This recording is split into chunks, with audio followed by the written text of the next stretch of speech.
yo intento empezar todas las clases siempre con un pequeño recordatorio slash guión de por dónde vamos en el sentido de temas administrativos, para que nadie se pierda y se despiste de las cosas que tenemos que hacer. Entonces, recordad que, como la semana pasada, yo os puse ya el listado de trabajos y la inmensa mayoría de vosotros ha escogido. Por lo que recuerdo de la lista, cuando la he mirado ahora un ratito, hace poquito me envió un correo uno de los grupos para indicar qué trabajos prefería. Por ahora me falta al menos un grupo sin trabajo.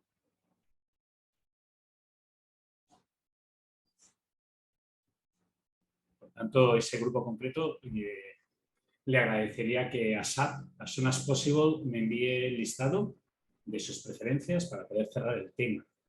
La inmensa mayoría de vosotros lo ha hecho y la inmensa mayoría de vosotros ha tenido la suerte de poder escoger. O sea, como hay como más de una docena de trabajos, pues generalmente uno puede seleccionar el que le gusta, o el primero, o el que le parece más interesante a priori. Así que por ahí la gente que ya lo tiene, pues tiene el paper,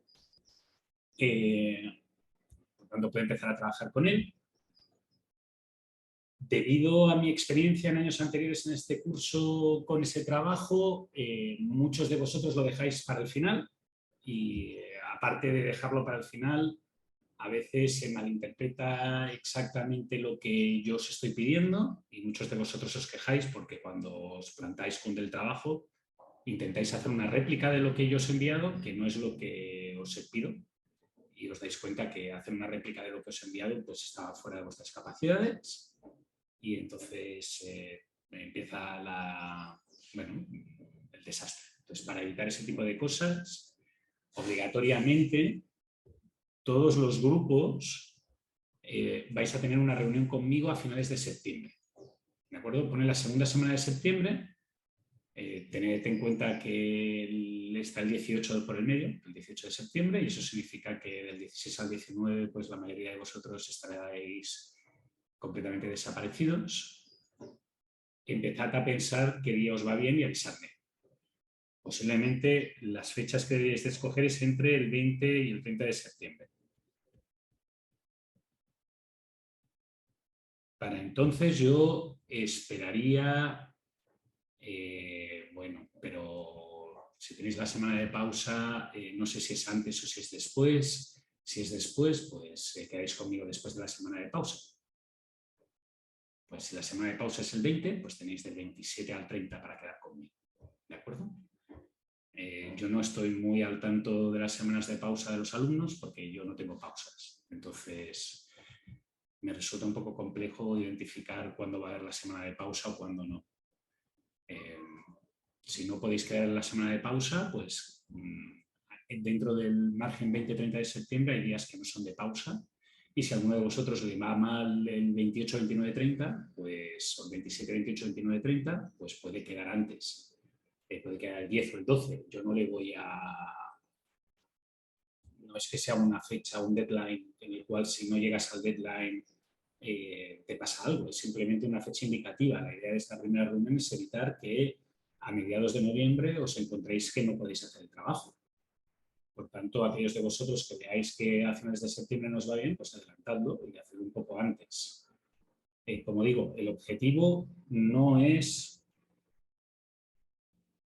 replicar. El objetivo es doble. Por un lado, hay que entender el problema. ¿De acuerdo? El método de resolución que proponga el autor no es tan importante. Puede ser que valga la pena entender el método de resolución que propone la persona, pero no es necesario. Y eso lo digo porque hay métodos de resolución en esos trabajos que pueden ser significativamente complejos. Entonces, ¿qué sucede? Pues que en muchas ocasiones uno tiene que resolver un problema y si no puede resolverlo de la manera super duper, con todos los detalles del mundo mundial y con la tecnología ultra super fast del momento, eso no impide que tenga que resolver el problema. Entonces, lo va a tener que resolver de otra manera y es lo que yo os pido, que es la segunda parte. La segunda parte es que propongáis y que implementéis un método de resolución. ¿De acuerdo? Y este método de resolución puede ser muy simple, puede ser tan simple como una heurística constructiva o un método GRIDI que veremos ahora, en la clase de hoy, en el primer bloque, o puede ser tan complejo, tan inverosímil como lo que hay en el paper, o incluso más difícil de lo que hay en el paper. Lo único que está prohibido es que no puede ser un programa entero, ni un programa lineal entero. No se puede hacer uso de un solver de propósito general. No solver de propósito general. Tenéis que programarlo vosotros. Sé que esto parece que lo haya dicho 80 veces y que sea repetitivo y que lo esté diciendo por algún motivo extraño. Y la verdad, este es el cuarto año que dicto este curso, es el cuarto año que pido este trabajo, sería el primer año que no se me presenta nadie la última semana de noviembre y me dice, he hecho un modelo matemático en un solver. Y las 4 veces he insistido en que eso no se puede hacer, por tanto no lo hagáis. Y no lo hagáis porque mi objetivo no es evaluar que sepáis meter unas fórmulas en el ordenador. Mi objetivo aquí es que sepáis resolver el problema utilizando un método propio que vosotros tengáis que programar y no escribir ecuaciones en un solver, ya sea con Python MIP o ya sea con Gurobi o ya sea con Ciplex o ya sea con lo que sea, no es programar un método de resolución, es introducir unas ecuaciones. ¿De acuerdo? No es lo mismo. Por tanto, no hagáis eso. ¿Por qué hago la reunión inicial? Mi intención en la reunión inicial es, primero, contestar dudas respecto a algunas cosas que puede ser que no se hayan quedado claras de vuestro trabajo concreto, de vuestro paper concreto. Segundo, es tener una idea que realmente estáis bien encaminados en cuanto al método de resolución que vais a proponer. Yo soy partidario o creo que es mejor que hagáis algo que funcione que no que propongáis algo extremadamente complejo y que no funcione. Básicamente porque si proponéis algo extremadamente complejo que no funcione o que no seáis capaces de implementarlo, os lo tendré que contar como erróneo. ¿De acuerdo? Es obligatorio que el código que vosotros ejecutéis, que creéis, al final resuelva ese problema y resuelva cualquier juego de datos de ese problema, no solamente un juego de datos. Tiene que ser independiente, igual que yo estoy haciendo con los códigos que os enseño, en el cual se leen los datos de un archivo y da igual los datos que yo pongo en ese archivo. Puedo cambiar el archivo, puedo cambiar los datos y el programa de ordenador seguirá ofreciendo una solución para ese problema. ¿De acuerdo? Esto es muy importante que lo tengáis en cuenta. Y la idea de esa reunión de septiembre es ver que realmente estáis encaminados y que lo que estáis proponiendo lo vais a poder hacer en el par de meses que os quedan, de noviembre. Si yo veo que A, no entendéis el problema todavía, o B, el método de resolución que estáis proponiendo se os va de las manos, es demasiado complejo, pues entonces os tendré que reencaminar y la idea de esa reunión es precisamente eso, daros ese feedback.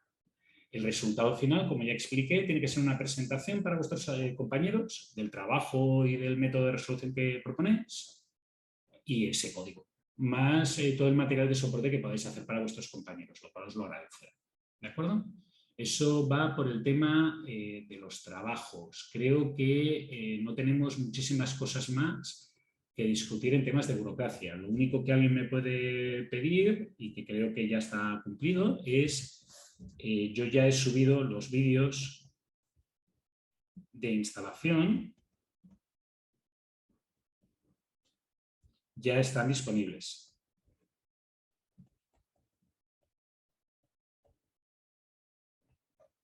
¿De acuerdo? Por tanto, todos aquellos que queráis instalar C, C++, Ciplex, etc. en vuestras computadoras, ya deberíais de poder hacerlo. Y sé que alguno de vosotros lo ha hecho, por tanto, se debe de poder realizar, porque si alguno de vosotros lo ha hecho, quiere decir que todos lo podéis hacer. ¿Sí? No he hecho un vídeo en Linux. Básicamente porque creo que si alguno de vosotros tiene Linux instalado es porque este tipo de cosas las va a poder hacer sin muchos problemas. Si alguien tiene Linux y le está dando problemas, que me avise y le intentaré ayudar en la medida de lo posible, pero creía que la gente que podía tener problemas era la gente que utiliza Mac o Windows, y en ambos casos os he subido vídeos para Mac y para Windows, ¿de acuerdo? Pequeñas notas respecto a algunas preguntas que me habéis hecho. La primera, intentad seguir el vídeo que os he dado. ¿A qué me refiero con intentar seguir el vídeo que os he dado? Por ejemplo, en Windows hay varios compiladores. Se pueden instalar otros compiladores que no son el que yo os he recomendado, como por ejemplo Minimal GW o el Visual Studio de Microsoft. Yo no puedo ofrecer soporte en ambos porque creo que el Minimal GW es incompatible y el Visual Studio es complejo, es más complejo. Y yo no lo he hecho, bueno, lo hice una vez en el 2009, entonces hará 12 años, ya me he olvidado. Así que, por favor, seguid el proceso propuesto. ¿De acuerdo? Joaquín, las presentaciones serán las últimas semanas del curso. La última y la penúltima, seguramente. Esa será cuando se hagan las presentaciones y las entregas. La entrega se hará una semana antes de la semana que tuvierais que hacer la presentación. Y es una semana antes, esto de aquí. Joaquín me ha preguntado por el paso anterior, por esto de aquí. ¿Cuándo se van a hacer las presentaciones y cuál es la fecha de entrega? La fecha de entrega es una semana antes del final del curso o 2 semanas antes del final del curso. Las presentaciones serán la última / la última y la penúltima, o incluso puede ser que os haga subir el vídeo en YouTube y no haga clase de presentaciones y que os pida que evalúe si habéis visto el vídeo o no habéis visto el vídeo a través de preguntas en la prueba, en el examen final. Antes de hacer la entrega, os pediré que me entreguéis el vídeo a mí con una semana de antelación. El objetivo de que me enviéis el vídeo a mí con una semana de antelación es descartar a la gente que no pasa, que no vale la pena que veáis un vídeo o oigáis una presentación de un trabajo que no cumple los mínimos, porque eso sería una pérdida de tiempo para vosotros, no le vais a sacar un provecho. Si el trabajo es reprobado, no entiendo o no creo que tenga que consumir el tiempo no solamente de los alumnos que lo han hecho, sino también de todo el resto de alumnos. Y segundo, daros feedback para que lo corrijáis. Hay veces que lo típico que sucede es que alguno de vosotros hace vídeos de 40 minutos. Entonces yo si el vídeo tiene que ser de 15 minutos para que os dé tiempo a presentar a todo el mundo, pues tiene que ser un vídeo de 15 minutos. Si no sois capaces de hacer un vídeo de 15 minutos, pues eso es lo que tengo que reprobar. Entonces, generalmente hay veces que alguno de vosotros se pasa y yo le tengo que dar feedback de dónde tiene que recortar. A veces lo que sucede es que no explicáis lo que yo considero que es importante, sino que explicáis otras cosas que yo considero que no son importantes y que por tanto no contribuyen al alumno. Y como yo lo que quiero es que todo el mundo vea los vídeos, no que cada uno de vosotros haga un vídeo, yo quiero que vosotros veáis las presentaciones del resto de alumnos y que aprendáis algo de las presentaciones que hacen el resto de alumnos. Pues una semana antes de que os toque presentar, os pediré que hagáis una beta, un vídeo beta, para que yo lo pueda visualizar y pueda evaluar. ¿De acuerdo? ¿Ha quedado claro, Joaquín? ¿Sí? Sí, profe, gracias. Y nada. Vamos a la segunda cosa. La segunda cosa es Ciplex. Yo me olvidé de comentar una cosa en el vídeo, como mínimo en el primer vídeo, en el vídeo de Windows, que es culpa mía. Y es porque no pensé que alguien pudiera pifiarla, porque es algo muy antiguo. Entonces, como es algo muy antiguo, yo a veces me olvido de que yo me acuerde de cosas de hace 20 años, no significa que todo el mundo se tenga que acordar de cosas de hace 20 años. Y es que las computadoras tienen arquitecturas diferentes, no todas tienen la misma arquitectura. Las computadoras que tenéis vosotros, los PCs de sobremesa, son arquitecturas x86/64. Alguno puede ser que tenga x86-32, pero tendría una computadora de hace muchos años. Uno de vosotros tenía un problema de instalación y era porque se había bajado, en vez de la versión x86/64, se había bajado una versión que ponía PPC. Bueno, tenéis que bajar la versión que pone x86/64, ¿de acuerdo?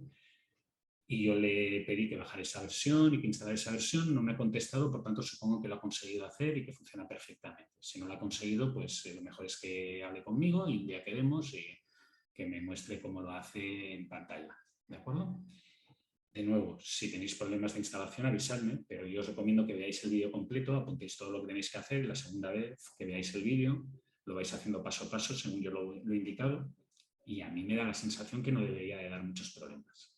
Me da la sensación. ¿De acuerdo? ¿Sí? Muy bien, pues si no hay más comentarios, hemos acabado con toda la información de trabajos. La gente que le falta entregarme grupo o que no me ha puesto trabajo o que no me ha puesto listado de trabajos, pues que lo haga y que piense que, bueno, pues ya un poco tarde, por tanto, a lo mejor no le toca el que le gusta, le toca el que hay, ¿vale? Y ahora vamos al NAXAP. Recordad cómo iba el NAXAP. El NAXAP era un problema en el cual teníamos n ítems, n objetos. Nosotros tenemos que escoger un subset, tenemos que escoger un subconjunto.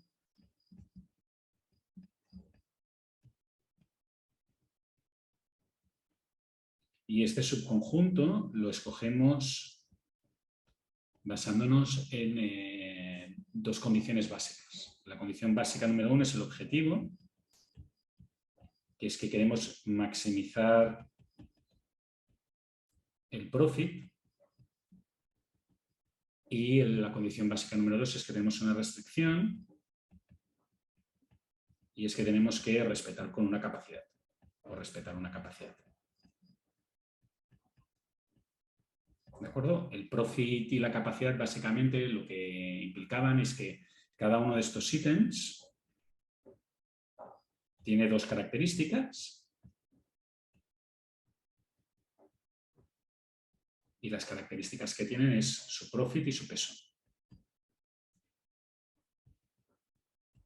¿De acuerdo? Y entonces, fijaros que es posiblemente el modelo más simple que a uno se le puede ocurrir, una función objetivo y una restricción. Punto. La función objetivo es el maximizar las variables que escojo, los objetos que escojo, y tengo una restricción que tiene una limitación de capacidad. Por tanto, lo que yo haya escogido tiene que pesar menos o igual a la capacidad, y lo que es, digo, el peso, pues se evalúa como la suma de los pesos por esas variables que indican selección. ¿De acuerdo? Este modelo tiene n variables binarias.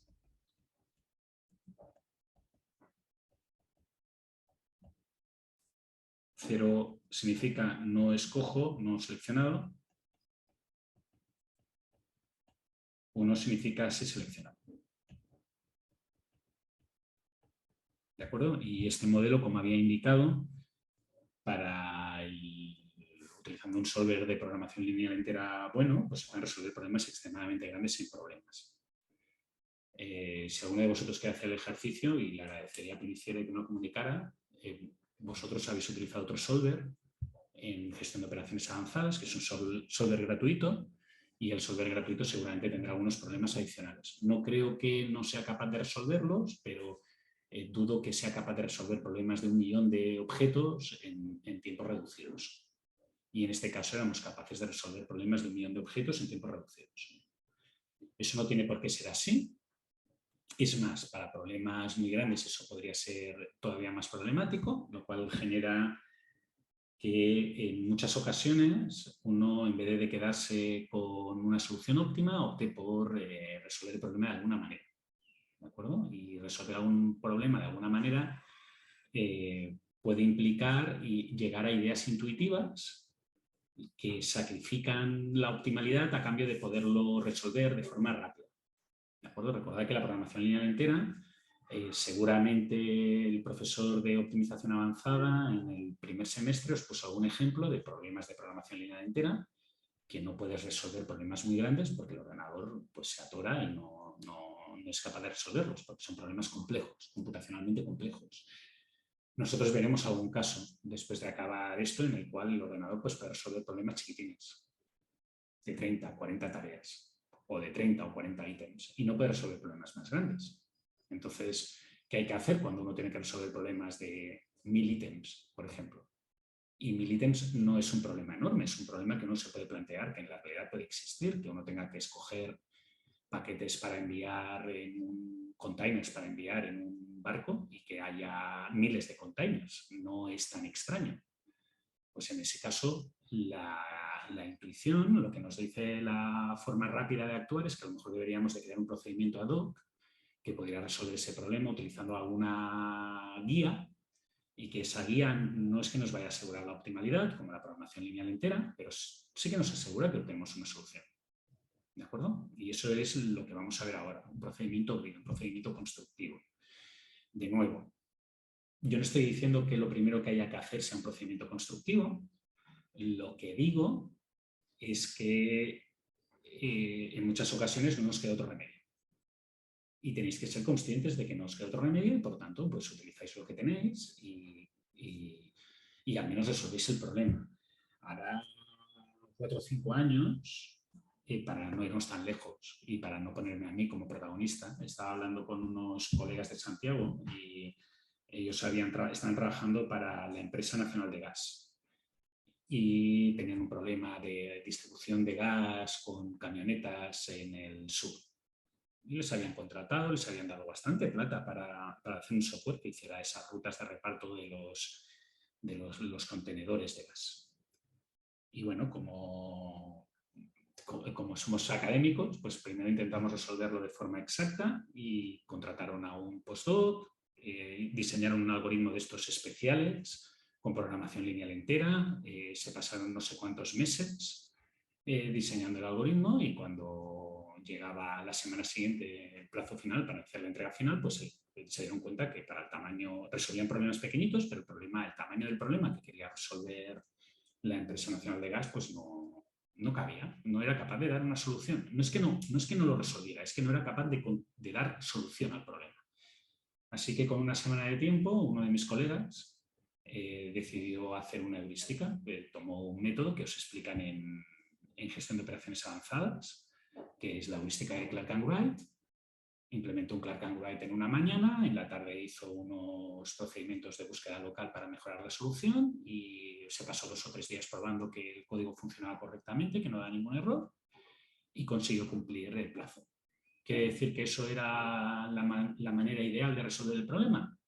No, si hubiera funcionado el método exacto, pues no hubiera sido necesaria una heurística, pero es una herramienta que uno tiene que tener en su cartera y que tiene que poderla utilizar en caso de que la necesite.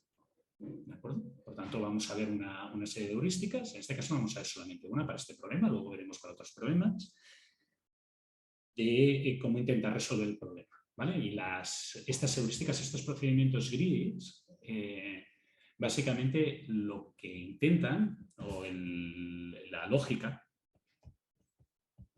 es intentar imitar cómo resuelve el problema un humano.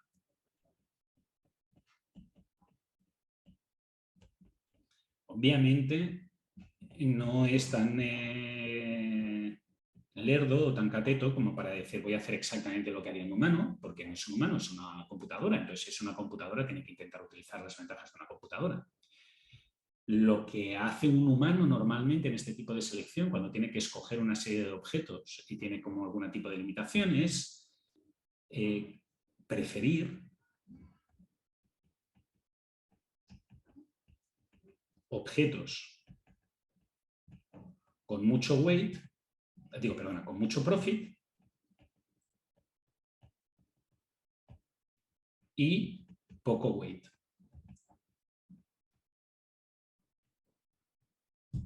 ¿Cierto? Eso es la lógica que uno haría. O sea, si uno empieza a pensar, pues ¿qué mete? Si tiene un presupuesto de cosas que va a comprar para después vender, pues comprará aquellas que le den mucho dinero comparativamente con el dinero que le cuestan. ¿De acuerdo? Por tanto, la idea de lo que tiene que hacer el método es esto. Tiene que priorizar aquellos objetos que tengan mucho profit respecto al weight. ¿Cómo lo hacen eso? ¿O cómo vamos a hacer eso? Pues eso lo vamos a hacer calculando un ratio profit weight. Y este ratio básicamente lo que implica es que cuanto más alto, mejor.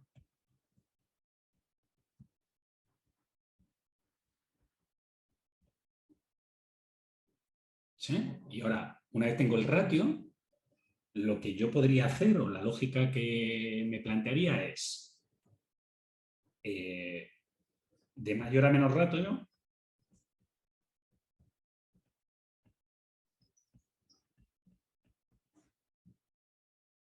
tomo el objeto,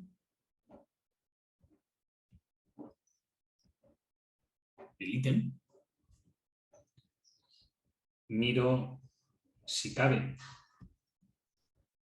en la caja,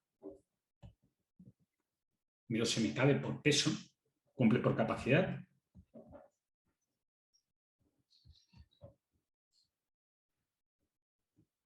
Y ahora pueden pasar dos cosas. Si cabe, me lo quedo y actualizo la capacidad.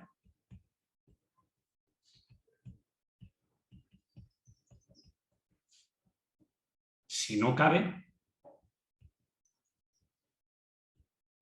no me lo quedo.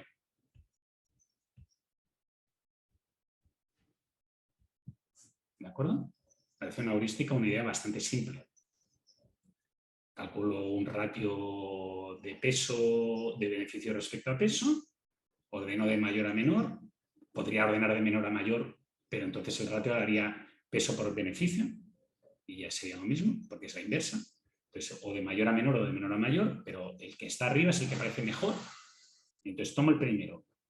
El primero cabe en la caja, pues lo guardo. Ahora, ¿cuánto me queda de espacio en la caja? Pues menos. Ahora cojo el segundo, ¿cabe? Sí, pues lo meto. Cojo el tercero, ¿cabe? Sí. Cuarto, quinto, sexto, cojo el 24, ¿cabe? No. Bueno, pues voy a ver si el 25 cabe con lo que me queda de remanente, si el 26 cabe con lo que me queda de remanente, si el 27 cabe con lo que me queda de remanente. Y así voy procediendo hasta que la caja esté completamente llena y entonces ya no cabe ninguno más y todos saldrán si no cabe. O hasta que haya mirado todos los objetos y todos los objetos hayan sido aceptados o descartados. ¿De acuerdo? Esta idea parece una idea muy simple.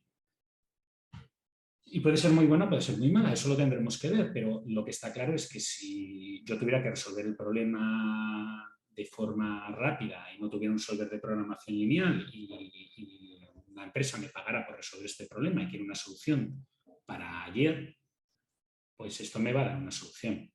Más buena o más mala, pero me va a dar una solución. Y recordad también que el término óptimo es un término discutible.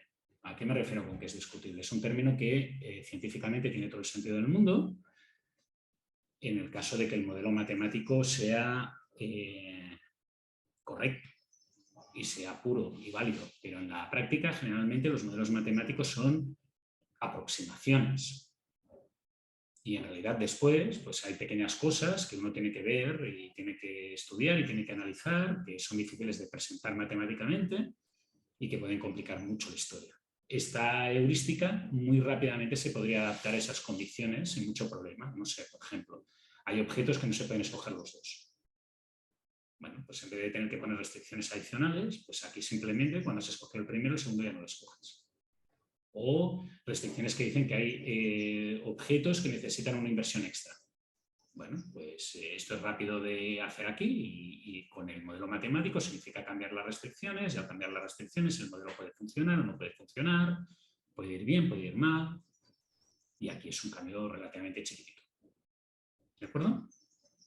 ¿Preguntas hasta aquí? ¿Todo el mundo entiende la heurística que voy a plantear? ¿Sí?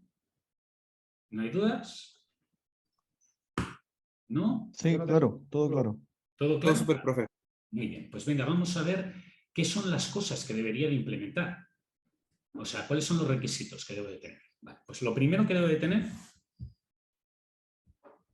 es algo que ya habíamos visto. Tengo que poder leer los datos. ¿Sí? Esto puede ser más o menos fácil, pero ya lo tenemos hecho de la programación entera. Entonces, va a ser copiar y pegar. No voy a tener que hacerlo de nuevo. Lo segundo que voy a tener que hacer, de alguna manera, es un método que calcule el ratio y ordene los ítems según el ratio. ¿De acuerdo? Aquí es, si alguno de vosotros me ha visto alguna vez en la U, sabrá que yo me junto mucho con los profesores de informática de Viña. Y me junto mucho con los profesores de informática de Viña porque lo que yo hago tiene mucho que ver con informática y este problema de aquí ya lo habéis visto. En informática de primero, seguro.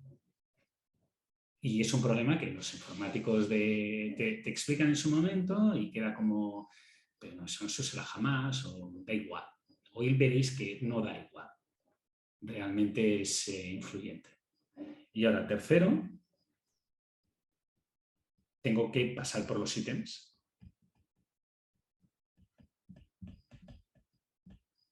Haciendo bookkeeping.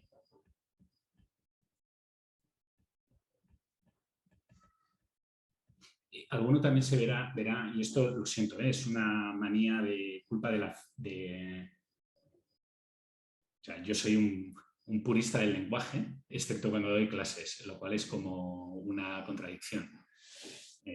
Soy de los que cuando ve correos electrónicos con acentos mal puestos, con muchos acentos mal puestos, o que no están los puntos y las comas donde tocan, me enfado.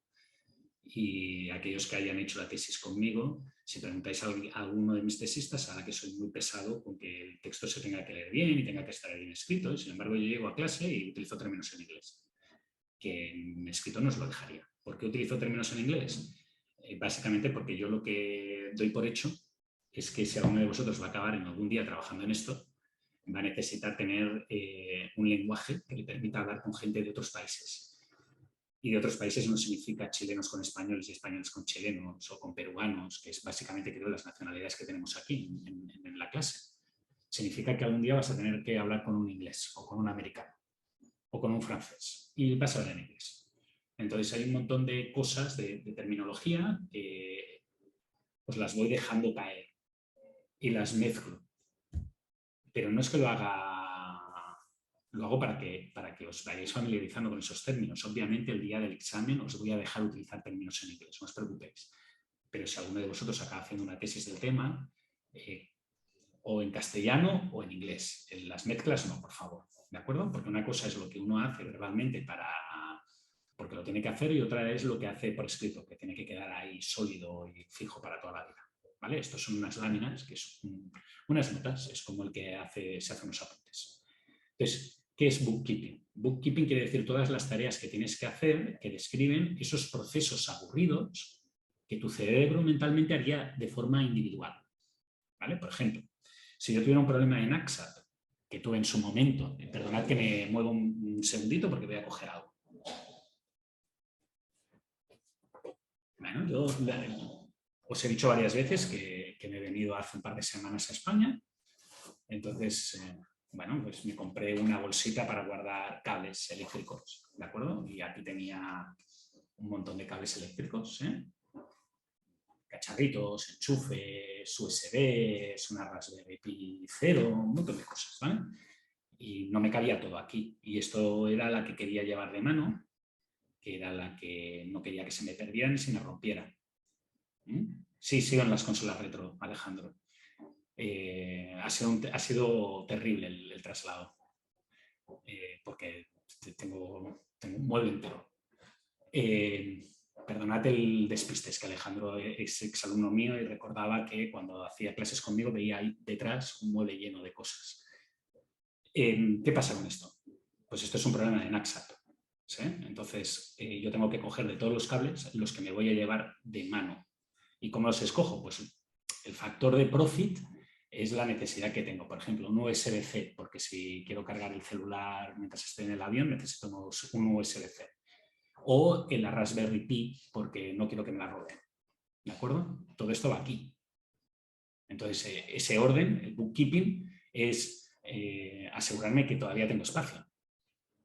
Y mentalmente, si yo voy poniendo cosas aquí, las veo y no necesito hacer ese bookkeeping, pero la computadora no está lista. Entonces, en el bookkeeping, ¿qué voy a tener que tener en cuenta?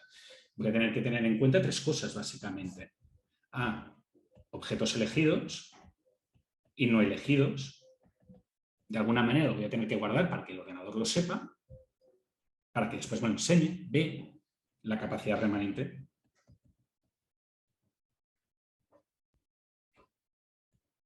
Y C, el profit acumulado.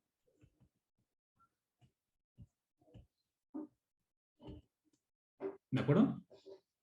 Y obviamente, al final, pues voy a tener que tener algún tipo de rutina, cuarto, algún tipo de rutina para mostrar resultados.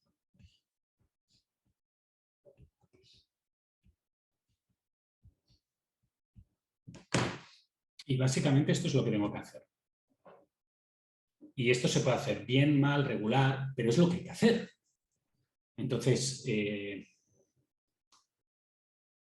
paso 3 es el fácil en este problema y seguramente será el que vosotros os cueste más. Un poco de mente, no de mente de loco, de mente de darle a la cabecita para hacer un paso 2 correcto, y el paso 3 es el aburrido, ¿vale? Porque el papel todo lo aguanta. Entonces esto ya está, ya es lo que hay, pero después tenemos que escribirlo en una computadora y la computadora tiene que entenderlo.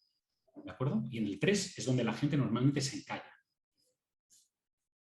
Y por eso tengo un programa o os pongo a programar, no por otra cosa, porque el 3, cuando tengáis mucha plata o seáis jefes, pues tendréis peones que lo hagan. Pero los peones son caros y al principio todos trabajamos de peón. Entonces hay que hacerlo, ¿vale? Muy bien, pues vamos a la implementación. En la implementación básicamente yo lo que voy a hacer, lo voy a hacer en C y voy a hacer algunas variantes.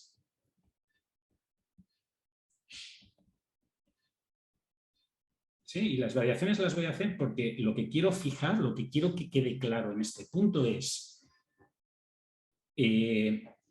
no siempre hacer algo es lo correcto. A veces hay teoría detrás.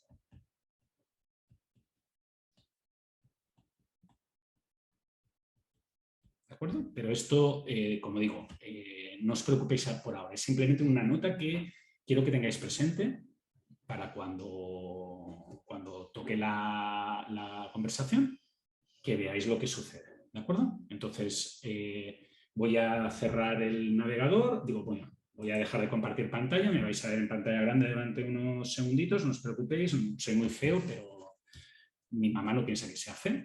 Así que no debe ser tan terrible. Mi mamá no debería tener tan mal gusto. A lo mejor sí, pero espero que no sea el caso, que no me engañe. Y lo que voy a hacer es compartir mi pantalla entera, ¿de acuerdo? Aquí lo tengo. Y dejadme que haga un poquito diferente las ventanitas para que podáis ver el código. ¿Sí? Y aquí tenemos el navegador, digo, el editor. Yo he abierto un terminal. Entonces, lo que voy a hacer es crear una planificación. En la carpeta de planificación y programación de operaciones voy a crear otra carpeta que se va a llamar código sesión 3. En código sesión 3 voy a crear el archivo que vamos a editar y eso lo voy a hacer. Básicamente esto lo que hace es crear un archivo. Vosotros podréis editarlo en VS Code, simplemente le decís que abra un nuevo archivo, le llamáis main.cpp y aquí es donde lo tendréis, ¿vale? Como quiero tener un archivo para probar, este archivo para probar lo tenéis en la carpeta Naxat generador y se llama ejemplo.txt. Eso lo que voy a hacer es copiármelo a esta carpeta. Vosotros podéis copiar y arrastrar normalmente. Lo que pasa es que yo prefiero hacerlo con el editor de texto, digo, con el terminal. Y voy a crear una segunda ventana que es donde voy a ejecutar y compilar el código. Entonces, recordad que el código, como mínimo tenemos que tener lo mínimo, mínimo, mínimo.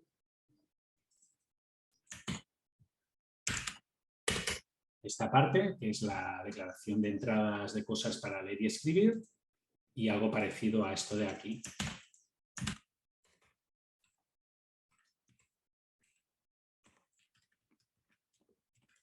Y aquí voy a decirle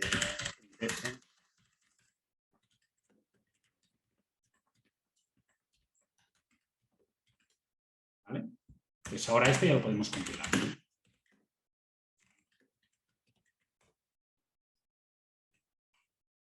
Tarda un ratito en compilar porque este ordenador es algo lento, pero fijaros que funciona y dice dentro del programa. ¿Queréis que haga la letra más grande?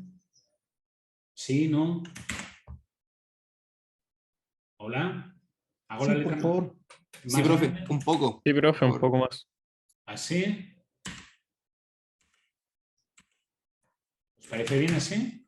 ¿O más grande Está Sí, todavía? súper. está bien. Ahí Está está bien, súper, profe. Gracias. Voy a hacerla también más grande. Ahora, lo primero es leer datos. Pues recordad que yo había creado una estructura de datos para guardar todos los datos de un problema. Pues esa estructura lo único que voy a hacer es copiarla. Y la teníamos en el fichero de la semana pasada. Yo lo tengo abierto en la otra ventana. No os creáis que no sé de memoria ni que escribo a esta velocidad. Simplemente lo tengo abierto en la otra ventana. Y aquí lo tenéis. Recordad que esto era el número de ítems. Esto era la capacidad, esta restricción de menor o igual que C. Aquí tenéis el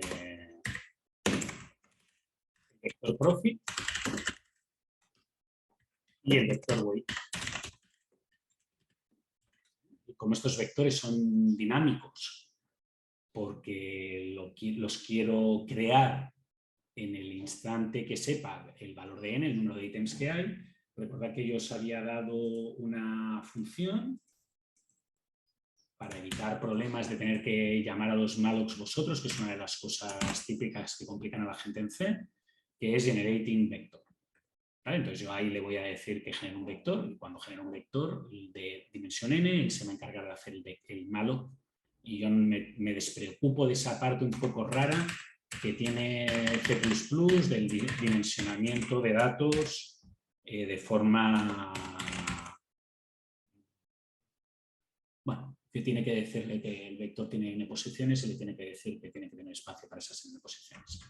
Lo he reducido porque no quiero entrar en detalles, ¿vale?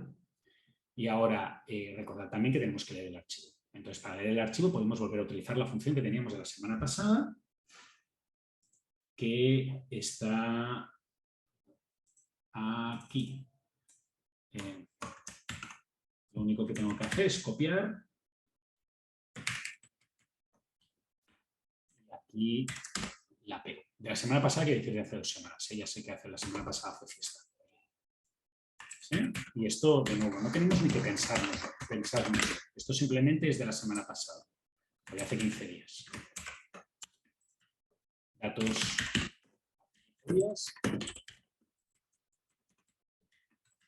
Una rutina para los malloc. Leer datos según hace 15 días. El resultado final de cuando llamemos a esta rutina es que tendremos un archivo que se llamará de tipo instancia dentro de la computadora que tendrá los datos del problema. ¿De acuerdo? Por tanto, esto lo vamos a hacer aquí, de nuevo, como la semana pasada, que es que vamos a decir que tendremos una variable de instancia que se llama i, que el número de argumentos que le tenemos que pasar al programa es como mínimo 2, que quiere decir el nombre del programa y como mínimo el nombre del fichero.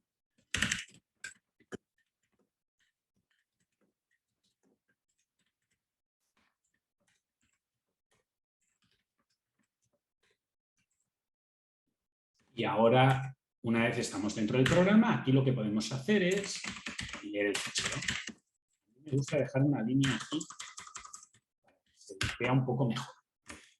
Y lo que vamos a hacer es darle el nombre del programa, el fichero de datos que queremos leer, que se lo estamos pasando por la línea de comandos, como hicimos hace 15 días, y le estamos diciendo, y guárdame todos los datos en ese tipo de variable que se llama i, ¿vale? Para ver si que realmente lo estamos haciendo bien, lo que voy a hacer aquí es escribir nombre fichero,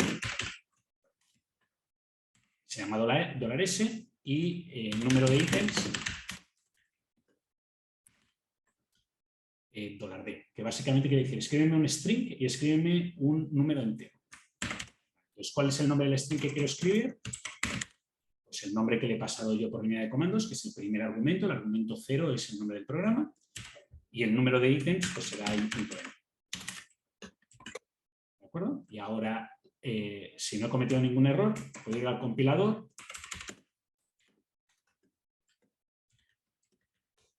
compilo el programa, esta vez fijaros que me lo ha compilado mucho más rápido, y ahora puedo hacer /test, y si hago esto me dice, no, al menos tienes que escribir el nombre del fichero. Y si pongo /test, ejemplo.txt, pues fijaros que entra dentro del programa, el nombre del fichero es ejemplo.txt y el número de ítems que tiene mi problema es 10. Es el caso, ¿vale? Por si alguien tiene dudas, este fichero, ejemplo.10, tiene 10 ítems, capacidad 50 y ahí lo que tiene son los weights y los profits. ¿De acuerdo? Muy bien, esto es básicamente un repetido de lo que hicimos hace unos días. Simplemente hemos copiado y pegado el mismo código. Si uno programara bien, esto lo dejaría en un archivo fijo y no lo tendría que volver a copiar y pegar, simplemente haría, como he dicho aquí, una especie de include, como he hecho en este, como estos includes, en el cual dice se incluyen en lo que hice la semana pasada. Pero para evitar problemas, yo lo he puesto así. Lo he vuelto a copiar y pegar y así no nos metemos en estos casos. ¿De acuerdo? Alejandra me dice, perdón, profe, ¿qué es argc y qué es argv? Argc es el número de argumentos y argv es cada argumento.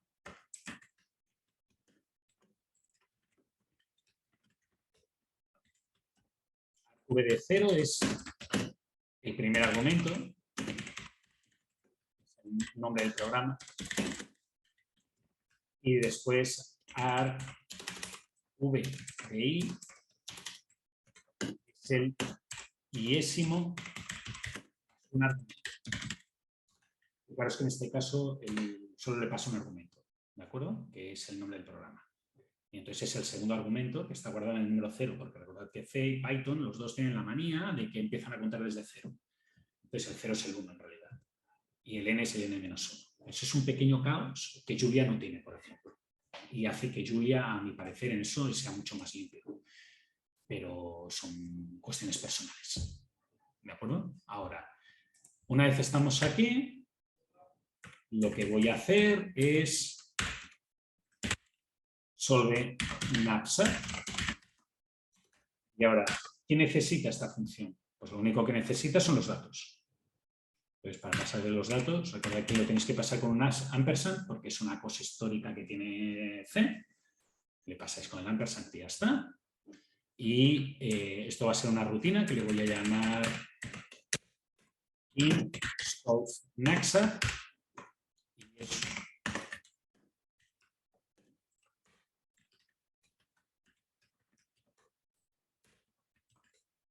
una rutina que aquí lo que va a tener que hacer es todo el trabajo. ¿De acuerdo? Y el trabajo que va a tener que hacer es calcular los ratios. ¿Sí? 2. Ordenar. Y 3. Escoger. ¿De acuerdo? Lo más fácil de hacer es el tercer paso. ¿Por qué? Porque el tercer paso lo que tiene que hacer es un for i igual a 0, i más pequeño a in, i más.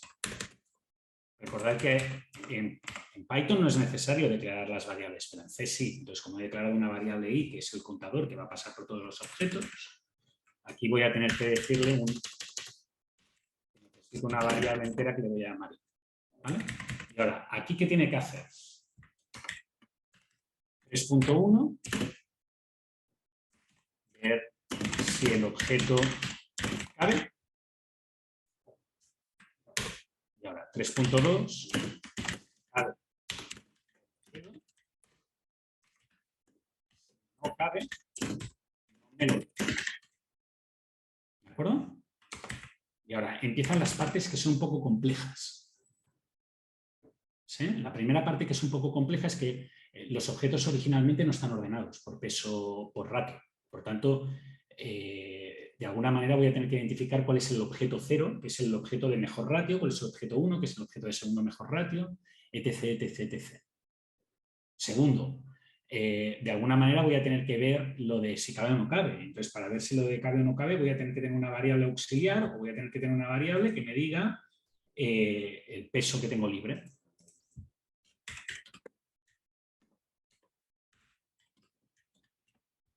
¿De acuerdo? Ya el libre está en un y inicialmente, pues, libre es toda la capacidad. ¿Vale? Ahora, necesitaré una segunda cosa, que es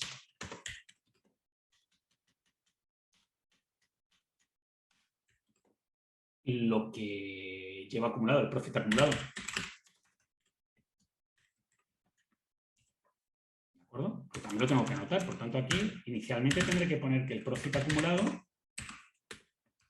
igual a 0.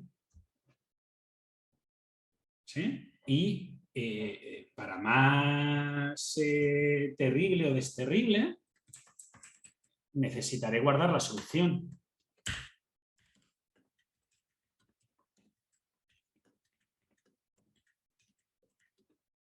¿Cierto? Y ahora, para guardar la solución, fijaros, esta solución tiene que ser un vector. Tiene que ser un vector que tenga una posición para cada uno de los ítems. ¿Sí? Entonces, la ventaja que tiene C es que una vez estás dentro, como tú ya sabes que tiene una dimensión concreta, no necesitas un puntero. Así que lo que vamos a hacer es dimensionarlo de forma estática, como un vector de esa dimensión. Y aquí cuando acabe, lo único que voy a hacer es, primero, solución con este profil.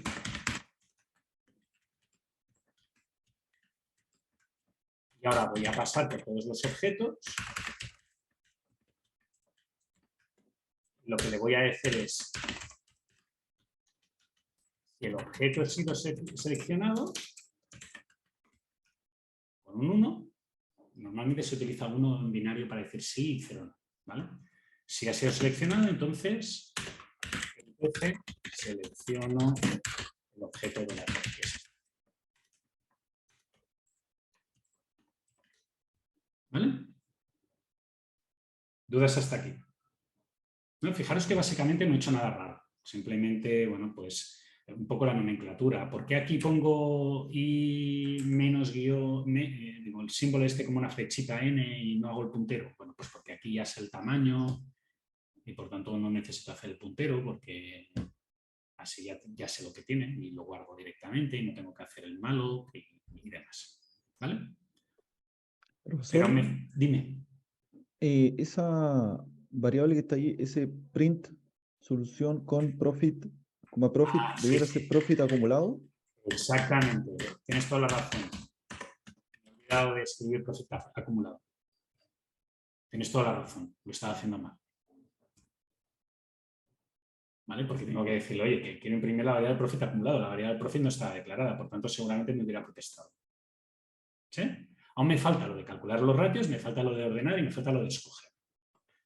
Entonces, lo voy a intentar hacer más o menos limpio. ¿De acuerdo? Esto lo voy a hacer más o menos limpio porque en C vale la pena hacerlo un poco más limpio. ¿Sí? Que es que para hacer la ordenación de objetos voy a crear un tipo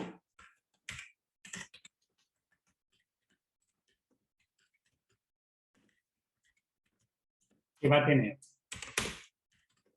el ID del objeto y el ratio.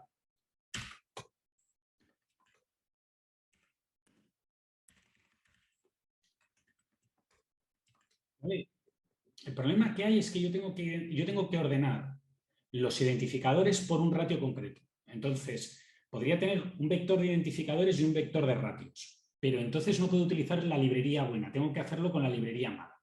Lo primero lo voy a hacer con la librería mala, porque queda más claro.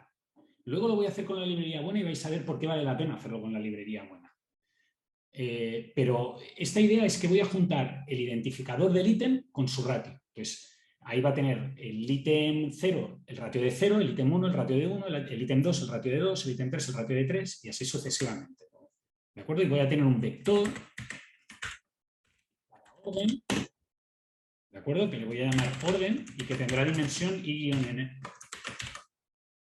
¿De acuerdo? Y ahora, el primer paso va a ser crear estos ratios.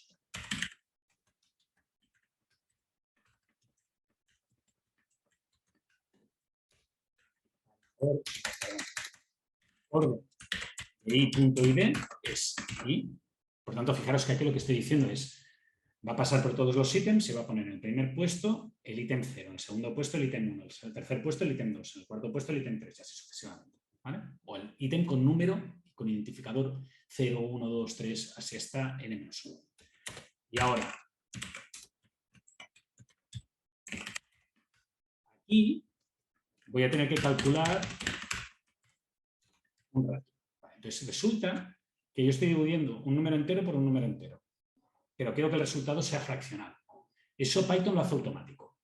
C no es tan listo. Entonces lo primero que voy a hacer es tomar el número, transformarlo en un número en coma flotante, un número real, que eso se hace con este paréntesis de decirle, este número es double, es un número real, no es un número entero. O trátamelo como un número real.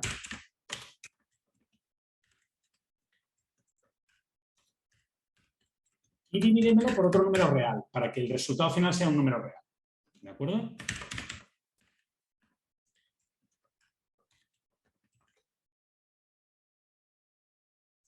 Y ahora, fijaros que esto lo que ha hecho es, al principio del todo voy a tener un vector en que en cada una de las posiciones del vector va a haber una pareja, identificador, ratio, y van a estar ordenados como estaban ordenados originalmente. El 0, el 1, el 2, el 3 con su ratio. ¿De acuerdo? Y ahora, a la hora de ordenar, lo que voy a hacer es, en este caso voy a hacer un bubble sort. ¿Sí? Que es el algoritmo más rápido que podéis hacer manualmente. ¿Hay alguno de vosotros que necesita una explicación de cómo funciona bubble sort?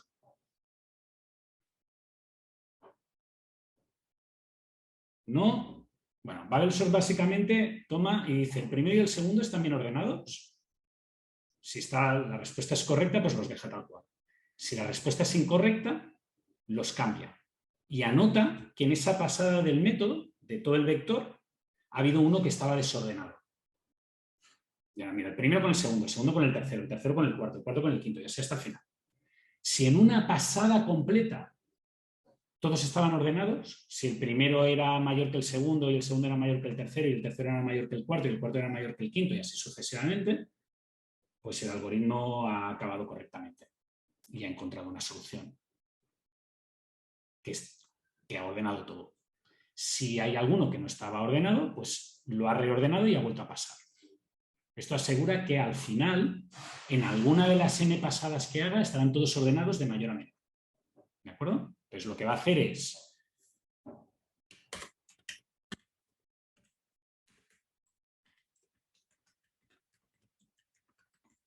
mientras que haya cambios es igual a 0, que quiere decir que no hay cambio. Y ahora pasa hasta in-1 y mira si están bien ordenados o no. If orden de i.ratio es más pequeño a orden de i más 1.ratio, pero es que eso quiere decir que el primero y el segundo, por ejemplo, no están bien ordenados, porque el segundo tiene un ratio mayor que el primero, por tanto tendríamos que cambiarlos. Si esto sucede, aquí hay que hacer el cambio. Cambiarlos de orden, lo primero que hago es anotar que he hecho un cambio. Y lo segundo que hago es orden de i.id es orden de i más 1.id y orden de i más 1.id es igual a orden de i. Y lo mismo con el ratio. ¿Alguien ve un problema en esto?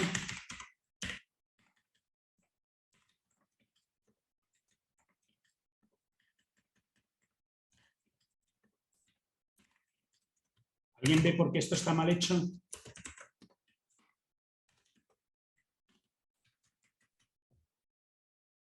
Sí, Lucas, ¿qué es lo que está mal hecho? ¿No debería haber una variable auxiliar para que no se perdiera el valor de...?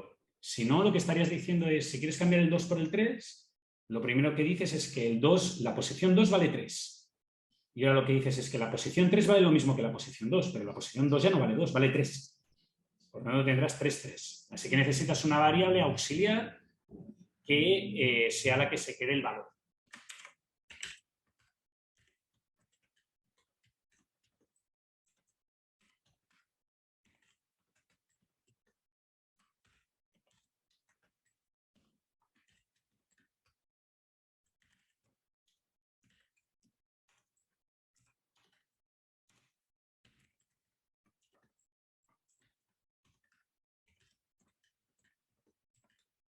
¿De acuerdo? Y así evitas sobreescritura.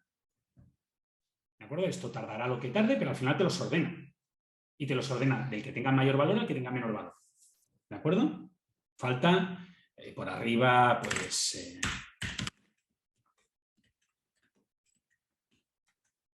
bueno, digo, definir las variables que estoy utilizando para que me las deje y la variable cambia. Pero es que esto es que si utilizo una variable, antes tengo que decirle que voy a usar la variable. Python no usa eso y eso es una ventaja y un inconveniente. Es una ventaja porque para hacer cosas rápidas pues no tienes que perder el tiempo que estoy perdiendo yo en ir arriba, y es un inconveniente porque cuando tienes un código de 100 páginas, cambio no es lo mismo que cambio con V. Y puedes haberte equivocado tecleando y la computadora no sabe por qué. Aquí, si yo me equivoco tecleando y en algún momento escribo cambio con V, el compilador me dirá, oye, que has escrito cambio con V y eso no era correcto. Tendrías que haberlo declarado como variable. Por tanto, esto de tener que declarar todas las variables aquí arriba puede ser molesto, pero tiene una justificación y vale la pena. ¿De acuerdo? Fijaros que al final lo que vais a tener es las variables ordenadas de mayor a menor ratio. Y para que realmente comprobemos que eso es cierto, aquí lo que podemos hacer es imprimirlo, ¿vale? Yo hago, muchas veces imprimo los resultados para verificar que lo he hecho bien. $D, ratio, $F. Esto es orden de i.id y el ratio es orden de i.ratio. Esta parte de aquí aún no la estoy utilizando, por tanto la voy a borrar. Y me voy aquí. Profe, dime. Que en la línea 30, creo, le faltaba una R en orden. ¿Se puede volver a lo...? Fijaros que me ha salido aquí.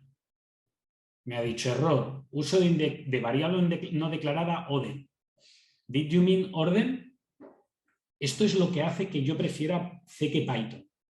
El Python me hubiera ejecutado. Porque puede haberlo llamado orden y no pasa nada. No es necesario declararlo antes. Aquí me ha dicho que me faltaba una cosa y ahora pues puedo ir a la línea donde está, que es esta línea de aquí. Orden. Nunca mejor dicho. Y ahora le puedo dar al compilar y me lo va a decir que está correcto. ¿Vale? De nuevo, esto es preferencia. Y ahora, fijaros que me los ha ordenado de mayor a menor ratio. El que tiene mejor ratio es el objeto 7, que me da 2,09 por unidad. Y el que tiene peor ratio es el objeto 3, que me da 1,11 por unidad de espacio. ¿De acuerdo? Y si queréis verificar que realmente es correcto, pues nos vamos aquí. Fijaros que el objeto 3 es el 0, 1, 2, 3, es este, que es 10 dividido entre 9. 1,11. Y el que me da 2,09 es el objeto 7. El último es el 9, el 8 y el 7. Pues este 44 dividido entre 21. ¿De acuerdo? Por tanto, fijaros que lo que he conseguido aquí es que tenerlos ordenados. Y ahora que los tengo ordenados, me puedo ir a esta parte de aquí y puedo hacer el escoger. ¿Sí? Ver si el objeto cabe. Y ahora, ¿cómo veo si el objeto cabe? If i.weight del objeto que está en la posición orden .i y d es más pequeño o igual que libre, entonces cabe.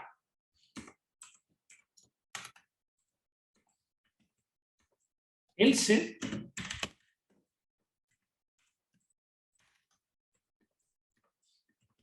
no cabe. ¿De acuerdo? Entonces, si cabe, ¿qué tengo que hacer? Pues si cabe, lo que tengo que hacer es libre es igual a libre menos el peso del objeto que he escogido.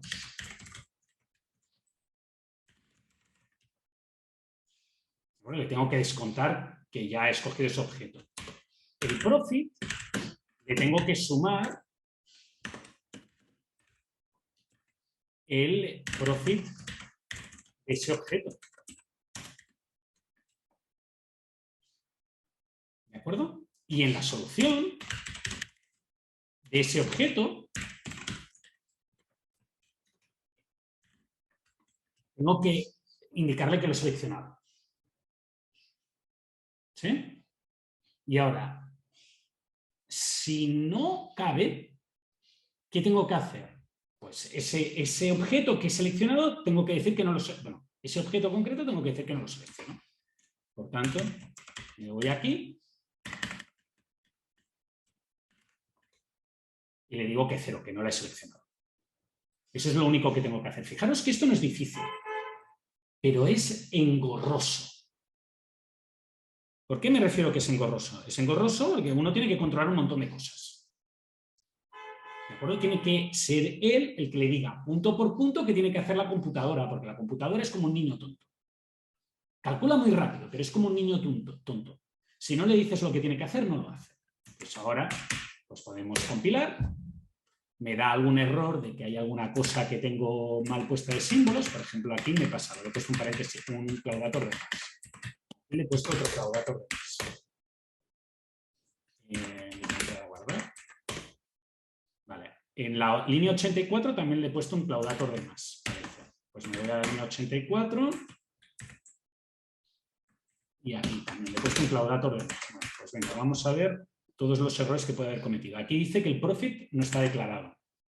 ¿Por qué? Pues por el mismo error que he hecho antes con vuestro compañero, que no es profit, es profit acumulado.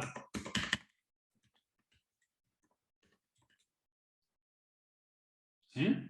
Y esto es una de las cosas que a mí me gustan de programar en C. Yo soy muy despistado, me olvido de las cosas. El compilador me dice, oiga, usted me dijo que se llamaba profit acumulado, ¿por qué le llama profit? Python no me lo dice, por eso un poco peor. Y ahora fijaros que le doy a compilar. ¿Y cuáles son los objetos que ha seleccionado? El 1, el 6, el 7, el 8 y el 9. Con un beneficio del 94. Fijaros que ha seleccionado el 7, el 1, el 8, el 9, pero el 5 ya no lo ha seleccionado porque no cabía. Y al final resulta que tenía un poco de espacio ahí muerto y ha escogido el 6, que está al final del todo. Y la solución tiene valor 94. ¿Preguntas? ¿No? Bueno, vamos a continuar desde aquí, después del descanso. Pero una cosa que a alguno le puede comer la curiosidad o el gusanillo es ver cuánto daba el IP.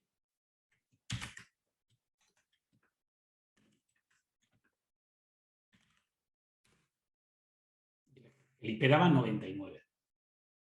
Pues fijaros que la diferencia entre la solución del método heurístico y la solución del método exacto es un 5%. Luego vamos a ver si ese 5% es universal o es solamente una casualidad, o si tiende a ser más o si tiende a ser menos. ¿Preguntas? ¿No? ¿Todo claro? ¿Sí? Bueno, pues vamos a dar los 20 minutos de descanso. Volvemos a las 7:15. Hoy estoy yendo sobre el reloj. Volvemos a las 7:15. Si alguno de vosotros tiene preguntas, yo llegaré antes. Llegaré como a las 7:07, 7:10. Y tendremos 5 minutitos de preguntas. ¿Vale? Hasta ahora.